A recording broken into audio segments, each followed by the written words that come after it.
क्या तेजस्वी प्रसाद यादव किसी प्रत्याशी के नामांकन में इसलिए जाते हैं ताकि दूसरे प्रत्याशी की हार हो जाए या उनके प्रत्याशी का फायदा हो जाए?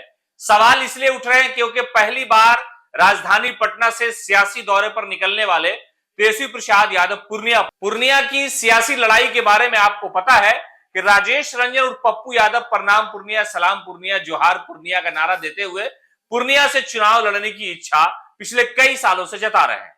राजनीति चल रही थी, पप्पू लोगों से मुलाकात कर रहे थे।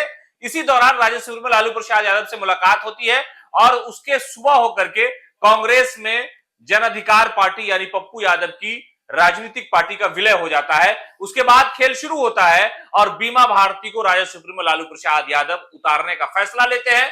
बीमा कहती है कि आशीर्वाद लालू यादव का है, आशीर्वाद पप्पू यादव का भी चाहिए। पप्पू यादव कहते हैं कि मर जाएंगे लेकिन पूर्णिया नहीं छोड़ेंगे, इसलिए कि पूर्णिया के लोगों से जो मोहब्बत है वो सियासत में कोई भी नेता किसी से नहीं कर सकता। तो आखिरकार पहली बार पहले चरण के जो नामांकन प्रक्रिया थी उसमें किसी में तेजस्वी यादव शामिल नहीं हुए। औरंगाबाद की बात की जाए, नवादा की बात की जाए और उसके अलावा जो दो और जगह है, जमुई की बात की जाए, वहां पर वो गया की बात की जाए, वहां नहीं गए तेजस्वी प्रसाद यादव। यानी उनके चार बड़े नेता चुनाव लड़ रहे हैं लोकसभा में। पहले नॉमिनेशन की जो प्रक्रिया थी उसमें हर बड़ा नेता जाता है, लेकिन तेजस्वी यादव वहां नहीं गए। जब निकले तो सीधा पूर्णिया का रुख किया। लोग ये सवाल पूछ रहे हैं कि आखिरकार पप्पू यादव को हराने का तो मिशन नहीं है तेजस्वी प्रसाद यादव का। आखिरकार गठबंधन में कांग्रेस है, गठबंधन में आरजेडी है, गठबंधन में पप्पू यादव है, गठबंधन में बीमा भारती है। तो ऐसा हो क्या रहा है भाई कि पप्पू यादव को हराने या अपने उम्मीदवार को जिताने किस मिशन के तहत तेजस्वी प्रसाद यादव पूर्णिया पहुंचे हैं? सवाल इसलिए हो रहा है कि पहले चरण के जितने भी उनके उम्मीदवार हैं उनमें से किसी के भी नामांकन प्रक्रिया में पर्चा जो दाखिल करते हैं उसमें तेजस्वी प्रसाद यादव नहीं पहुंचते हैं और वो पूर्णिया पहुंच जाते हैं। तो ऐसे हालात में लोग सवाल कर रहे हैं कि दुश्मनी सियासी पप्पू यादव से है, शायद इसी वजह से वो गए हैं क्या?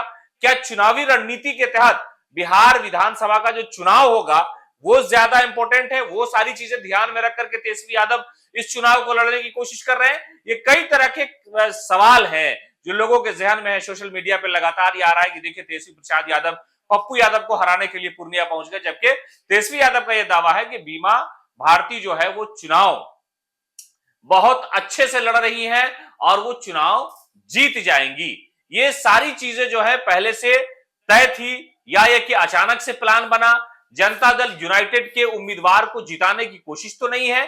कई तरह के ऐसे सवाल हैं जो सियासत में उठ रहे हैं। लोग सोशल मीडिया पे तेजस्वी यादव और आरजेडी से पूछे जा रहे हैं, इसलिए कि जो पहले चरण के मतदान की प्रक्रिया है वो 19 तारीख को शुरू होगी, लेकिन उस जो नामांकन की प्रक्रिया थी उसमें किसी में तेजस्वी यादव, लालू प्रसाद यादव, राबड़ी देवी ये लोग नजर नहीं आए और तेजस्वी यादव पूर्णिया पहुंच जाते हैं। तो इस पर लोग सवाल कर रहे हैं क्या आखिरकार तेजस्वी यादव अपने उम्मीदवार को जिताना चाहते हैं या पप्पू यादव को हराने के लिए कोशिशें ऐसी की जा रही है ताकि पप्पू यादव सियासी दुश्मन के तौर पर, जैसे तेजस्वी प्रसाद यादव पर पिछले दिनों राजनीतिक तौर पर जो हमला होता है उस तरह का हमला वो करते रहे हैं। लेकिन लोग सवाल यही कर रहे हैं कि आखिरकार पहले चरण के उम्मीदवार के नॉमिनेशन में नहीं गए, पूर्णिया में क्यों चले गए?